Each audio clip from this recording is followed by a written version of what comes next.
During my time on the ground in London at the Tommy Robinson event last weekend, I had the opportunity to meet Stephen Thompson, the founder of Visegrad 24. This media outlet operates on multiple platforms, primarily X, formerly Twitter, and YouTube.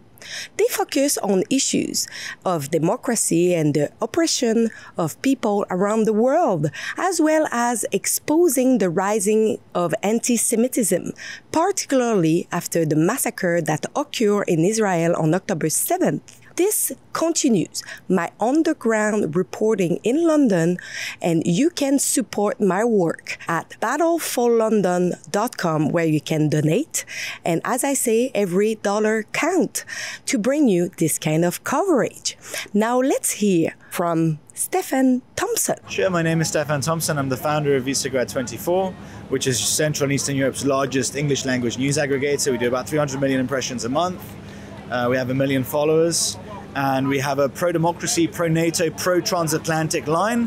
We do a lot of work covering people who are oppressed, be it covering anti-Semitism, be it covering the Nigerian genocide, so the Christians being massacred in the Fulani Plateau. We work with the Iranian opposition, so fighting the Ayatollahs and the mullahs. So anything really that related to freedom, to opposition movements, to people fighting for their independence, their sovereignty, that is roughly the work that Visegrad 24 does. Since we were in England, I asked Stephen about his opinion on the main issues the country is facing. I was born and raised in England. It's a country that I deeply love. It's a country that was a shelter for my family for 4 generations. We were here as my great-grandfather came here as a diplomat and then ended up here as a refugee. This has been a home to my family for a long time. The UK is facing several issues. I think most of all a crisis of identity. And I think this is not only a British issue, I think this is an issue that the West is broadly facing. An uncertainty of who we are, what we are, where we're going, and an erasure of our past, a belief that everything about our past and our history is shameful. And we like to highlight and to self-flagellate and to talk about the bad things that we've done, whilst forgetting the glorious and often very difficult, the past that was filled with adversity and overcoming adversity and creating the West into what it is, which is a pinnacle of human achievement. We have the most equal societies on earth. We have the most free societies on earth. We have the ability to pursue wealth, to create wealth. We have social mobility. We have incredible capital cities, incredible countrysides. We have achieved a huge amount. And we've forgotten the things that have made Western societies into what they are today. And I think that crisis of identity is the fundamental issue that we're facing. We discussed the mass immigration occurring in Western countries. Mass migration is a very interesting phenomena. It's one that makes a lot of sense. I'm half South African. I've spent a lot of time in South Africa and in Sub-Saharan Africa. I can understand why many of these people are fleeing and why many of these people are choosing to come to places like the UK or France. It makes sense where these people come. Why Western elites have decided that uncontrolled mass migration is a force for good is something that I struggle to understand. I mean, I can understand there's an element of labor shortages, that there are rational arguments towards migration. I don't think migration in general is a bad thing. It would be hypocritical of me to say so. I'm half South African, half Polish after all, right? So I myself am a product of migration, of 2 migrations, But uncontrolled mass migration, which was meant to fill the demographic needs of Western countries where we have demographic rates plummeting, and which was meant to fill in the labor shortages and which was meant to fill in the failing pension systems, because obviously the demographic pyramid is such that we have an inability to fill the pensions of the older generation, which is we have an inverted demographic pyramid.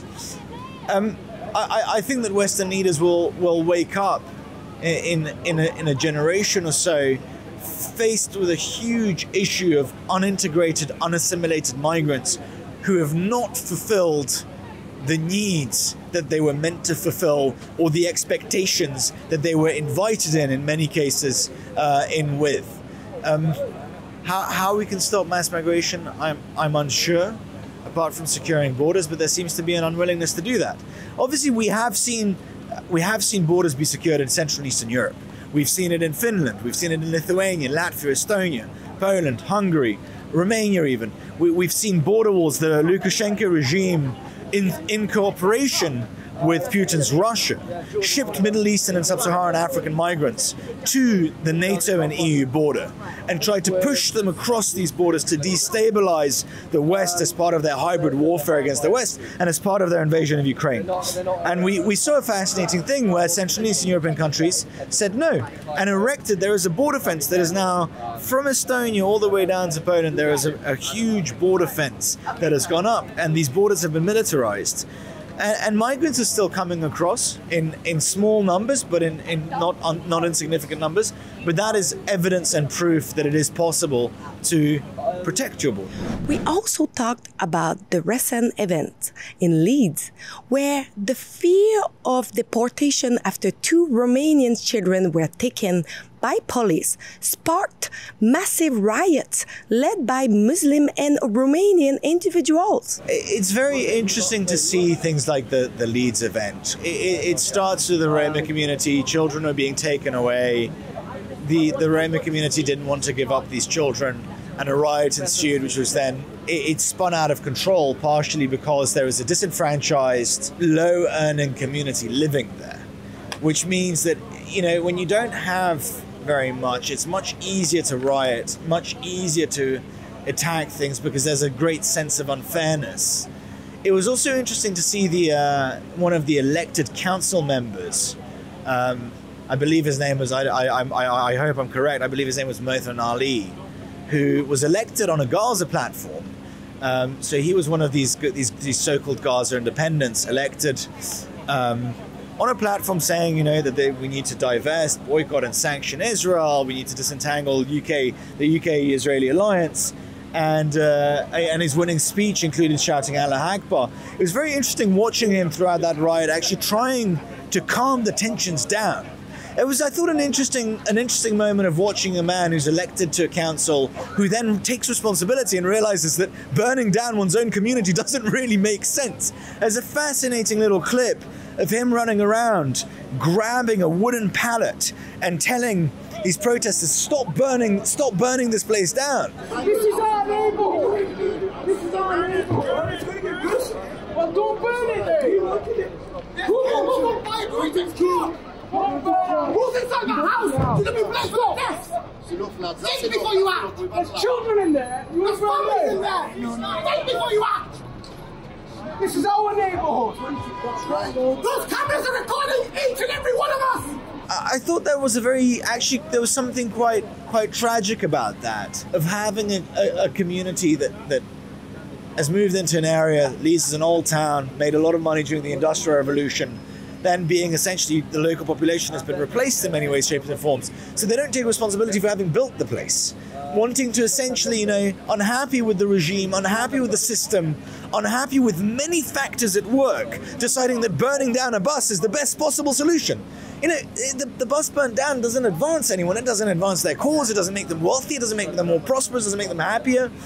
So it's very sad and disheartening to watch things like that. I also don't think that it's particularly helpful to say, oh, you know, they're burning things down because they're Muslims. That I don't think advances us in any way, shape or form.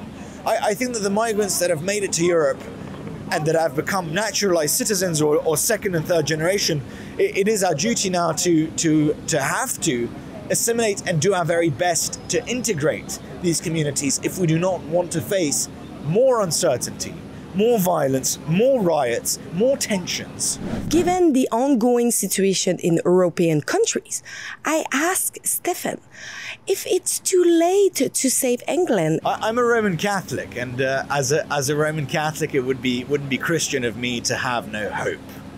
I think Western civilization, which is built on these 3 hills, it's built on Greek philosophy, Roman law, and Golgotha, so Christianity, has survived much greater things than a small burst of uncontrolled immigration. In the grand scheme of things, we are an old civilization, one that has achieved huge things, built incredible things, provided an incredible culture that has benefited the entire world. Western culture has made the world a better place. And to talk about hopelessness, I don't think is a constructive thing to do in any way, shape, or form. I think we need to address the problems as they are, and the most immediate thing to address is that the European Union, European people overwhelmingly want borders to be closed and want migration to be controlled. We're not saying that we want zero migrants. No one's saying that. I think skilled labor is absolutely not a problem. Bringing in talented doctors, talented entrepreneurs, talented engineers. These are all good things for the West. However, not in the numbers that it's currently being done in. And that's the first, I think resigning oneself to fate and saying, oh, there's no point, it's lost. I mean, if that was the attitude in 1939, 1940, if Churchill had said, you know, instead of we'll fight them on the beaches, we'll fight them on the landing grounds, we'll fight them everywhere. If instead of that he said, oh, well, you know what, Nazi Germany's won this one. Let's just accept that we're gonna speak German within a generation. None of us would be here. So I'm full of hope. It's a beautiful day. It's still a beautiful capital city, one of the greatest in the world, and I think there's much to be hopeful about. Don't forget, we don't receive a penny from the government. So if you want to support my journey and my work, because it's not the mainstream media that will show what I did show you over there, go over battleforlondon.com, and on this main website, you can donate and you can watch all my report on the ground over there. So thank you in advance for helping me and to support my hard work over there.